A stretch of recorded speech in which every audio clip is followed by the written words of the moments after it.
When Mr. Wilson Sr. approached me with the life debt my father owed him, pleading for a marriage alliance with his son, I didn't choose the man I'd secretly loved for 15 years. This time, I selected his brother Simon. The old patriarch's eyebrows shot up when I declared my choice. I simply shook my head, the bitterness of my previous life still fresh. In my first life, I'd married Caden. For years I tried to win his affection, yet he remained distant, preferring seedy motel bars over our marital bed. I thought him incapable of love until finding 7 decades worth of love letters to his first love after his death. The yellowed pages spilled with longing, each word a dagger through my heart. Now reborn, I resolved to let him have his happiness.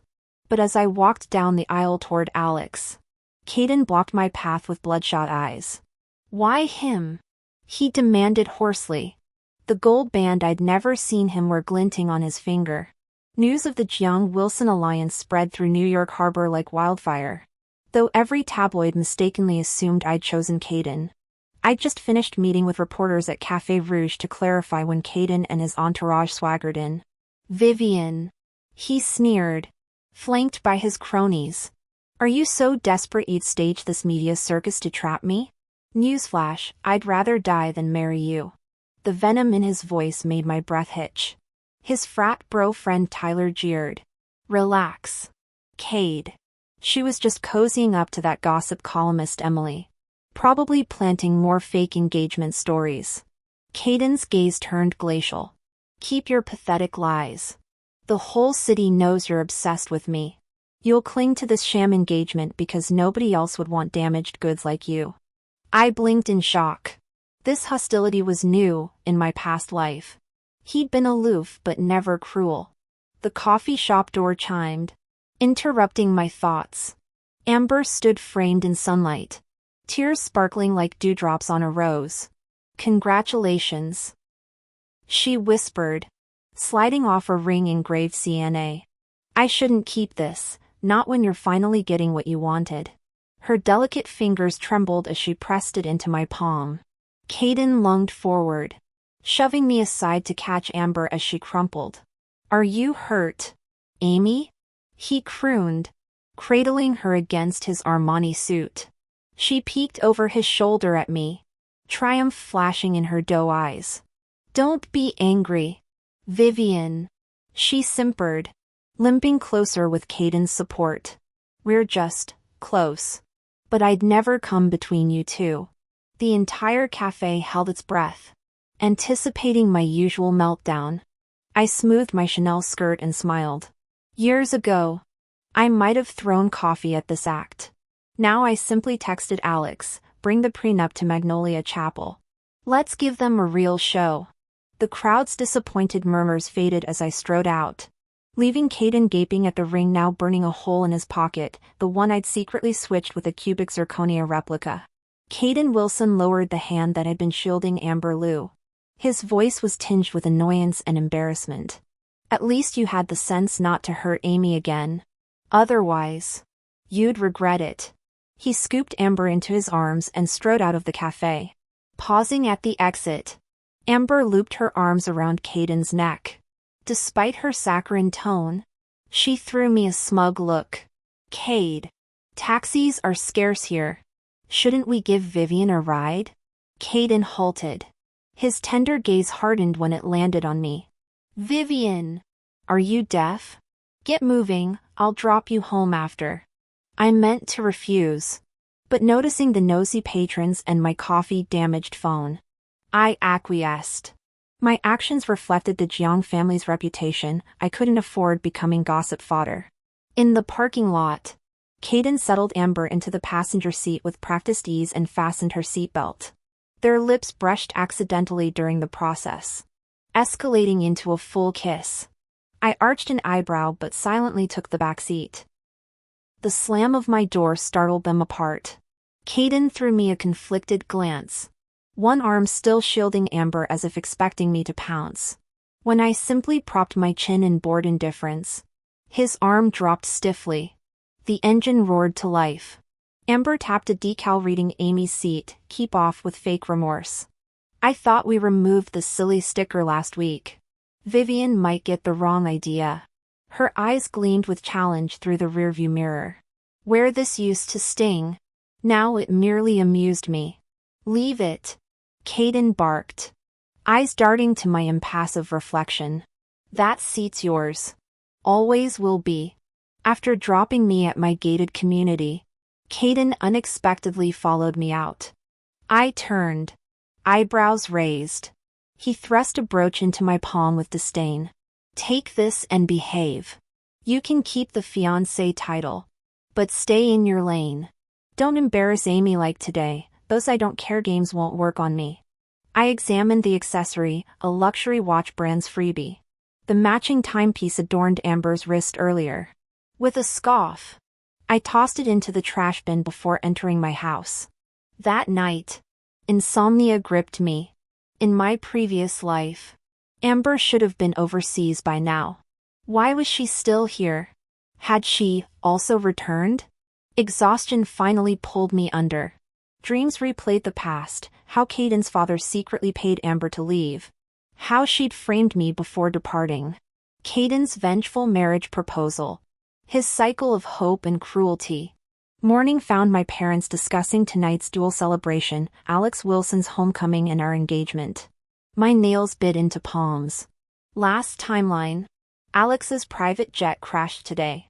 I'd warned him this time, he should be safe. Right? Seeking calm, I drove to our seaside villa. Childhood roses bloomed crimson in the garden, their fragrance usually soothing. Yet anxiety clung like thorns. The original purpose of establishing the rose garden stemmed from Caden's declaration that roses were his favorite. For him. I collected various rose seeds and cultivated them meticulously. Over a decade later, it had blossomed into a magnificent rose garden. Yet when I drove into the villa compound, I discovered nearly all roses had been uprooted, leaving only sparse survivors in the corner. Frowning at the destruction, I was dialing emergency services when I heard Caden and Amber's voices. Marching toward the sound, I found Caden lounging on rose-entwined swings with Amber clinging to him. Her laughter crystalline. "Who authorized you to vandalize my garden?" I demanded, forcibly halting the swing. Amber's radiant smile dissolved into feigned fragility. "Vivian. I merely mentioned liking rose swings. Cade made this for me personally." She lifted Caden's bandaged hand. "Blame me, not him." Caden shielded her protectively. "Vivian. Must you be this petty over a few flowers?" His contemptuous gaze raked over me. "Everyone knows you planted these for me. Are you jealous of Amber's swing?" "Here." He gestured magnanimously. "You can have it after she's done." Before I could retort, Amber accidentally loosened the swing's knot while dismounting. The structure collapsed as she shoved me beneath. Wooden beams crushed my leg. Caden instinctively embraced Amber while I lay immobilized. I surrendered the swing. Amber sniffled. "Must you sabotage Cade's craftsmanship to frame me?" Agony blurred my vision as I reached toward Caden. He stomped on my hand. "Pathetic scheming to force marriage." He shattered my phone. "Apologize to Amber on your knees." When I refused, he kicked my ribs. "Tonight's engagement party requires my presence." Grovel like a dog or face humiliation before everyone. As darkness encroached, I glimpsed Caden carrying Amber away. The last thing I registered was a tall silhouette lifting me from rubble. I awoke in sterile hospital air. Every movement reigniting white-hot pain. Beeping monitors underscored my devastation, not from injuries, but the bitter realization the roses meant for Alex's homecoming had become weapons in Caden's cruel theater. "You shouldn't be moving around with your injuries still healing." A deep, velvety male voice snapped me to awareness of the room's other occupant. Studying his features bearing 50% resemblance to Caden, I recognized Alex, eldest son of the Wilson family and Caden's brother. Seeing Alex inexplicably eased my anxiety. I flashed him a radiant smile. "You made it back safely." His eyebrow arched with newfound interest. That anonymous text came from you? At my nod, he pressed. How did you know about the sabotage on my jet? Why save me? Though his tone held suspicion, his eyes reflected only curiosity and gratitude. Would you believe I dreamed it last night? I countered. As for why, you are my fiancé. He blinked, then nodded solemnly. I do. His unexpected sincerity startled me. Remembering my rescue, I asked, why were you there anyway? Initially dismissed your warning, Alex admitted, but thorough inspection revealed tampered engines. When tracking the informant led me to your unconscious body near the crash site, he paused. Gauging my reaction before continuing, medical attention became priority. Why no suspicion toward me? Instinct. My fiancé isn't villainous. Our shared laughter dissolved remaining tension. Post-hospital, we arrived at Wilson Manor amidst bustling pre-gala preparations. Caden's horrified shriek at the entrance echoed through marble halls. Alex? You're alive? His genuine terror sparked realization Caden too had been reborn. This explained Amber's continued presence and his protectiveness. Alex's hardening gaze suggested identical conclusions about fraternal betrayal. While he departed to investigate, I prepared in the lounge until Caden barged in. Vivian! He manacled my wrist. Harm Amber again and I'll destroy you and your family. Yanking free. Lifetimes of resentment fueled my slap across his face. Get out! Rubbing his cheek, Caden's fury morphed into condescension. This pathetic marriage scheme proves your obsession. Behave as my proper wife, praise Amber to father.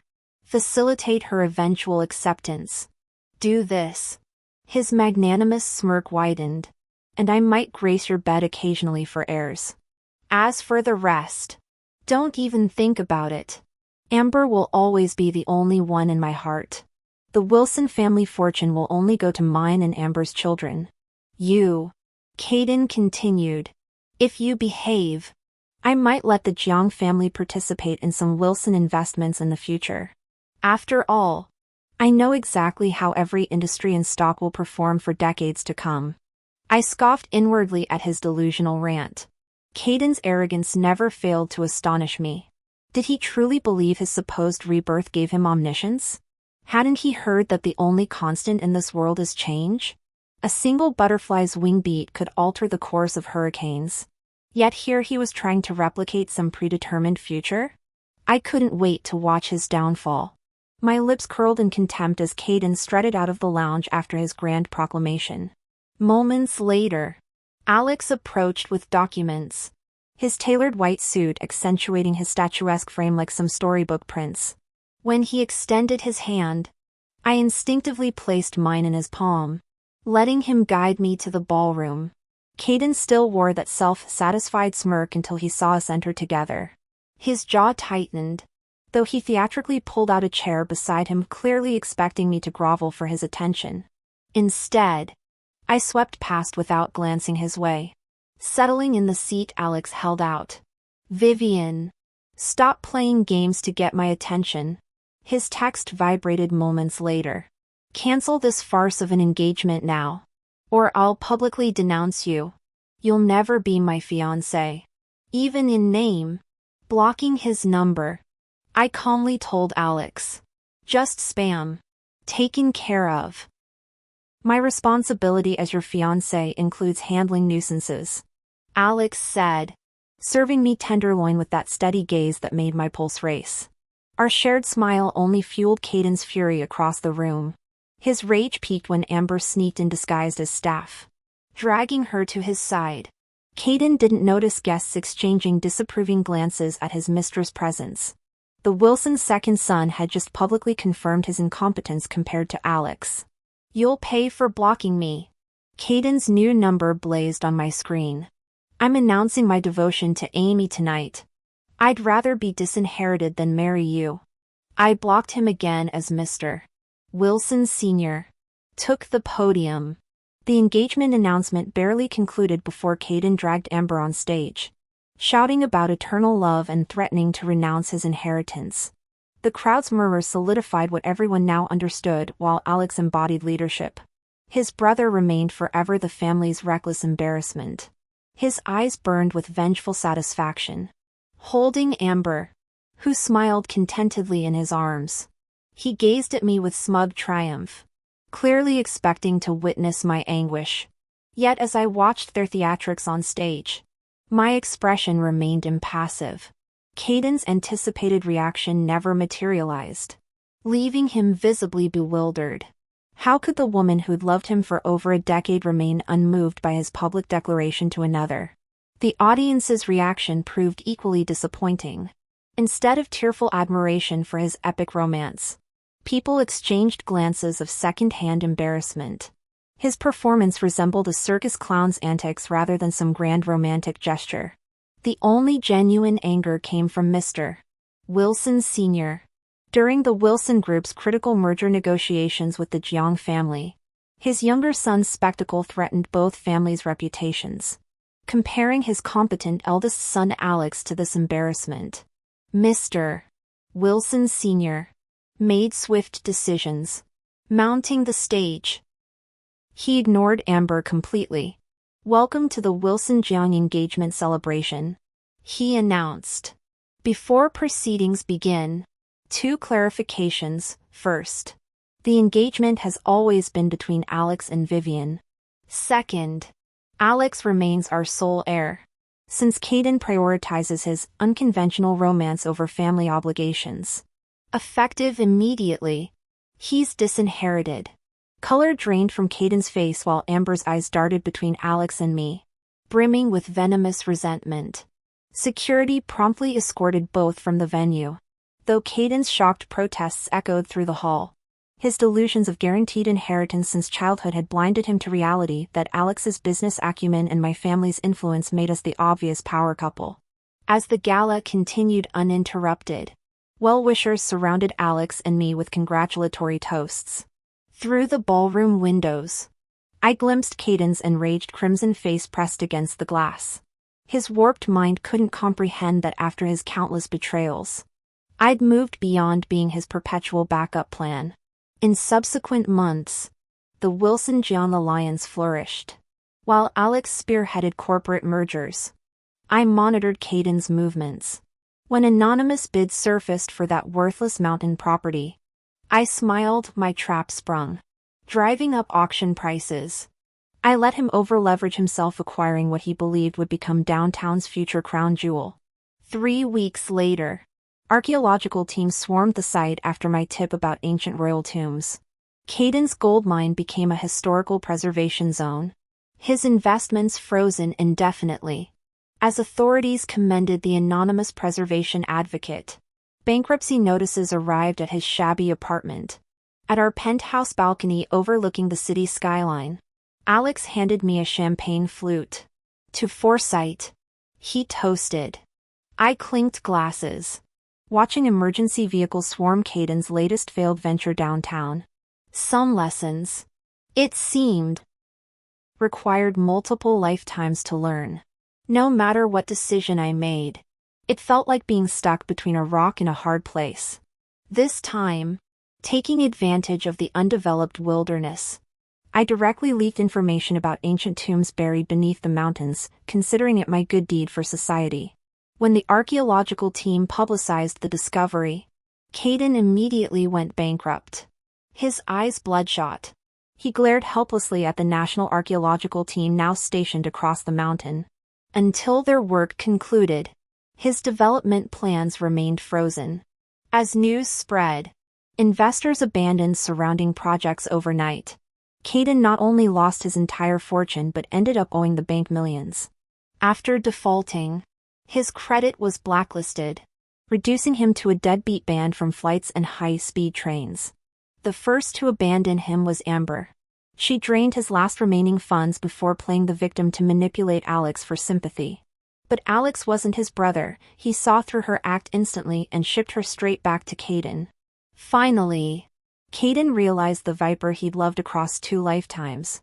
In a rage, he strangled Amber, dismembered her, and dumped the remains in sewers. By the time her body surfaced, he'd already vanished.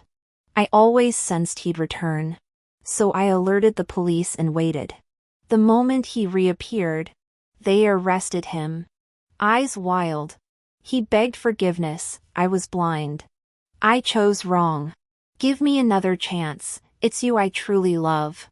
I watched his frenzy coldly, face impassive, mirroring how he treated me in our past life. When he recognized my expression, his thrashing body stilled. He knew I remembered everything. Abandoning pleas, he slashed his throat with a hidden utility knife, muttering about starting over and choosing right next time. As his corpse hit the ground, I thought, no more chances. For either of us. Rebirth burns a lifetime's luck, there won't be another. Watching Alex wait for me in the distance, I smiled. This life, I'd claimed what mattered. No regrets remained.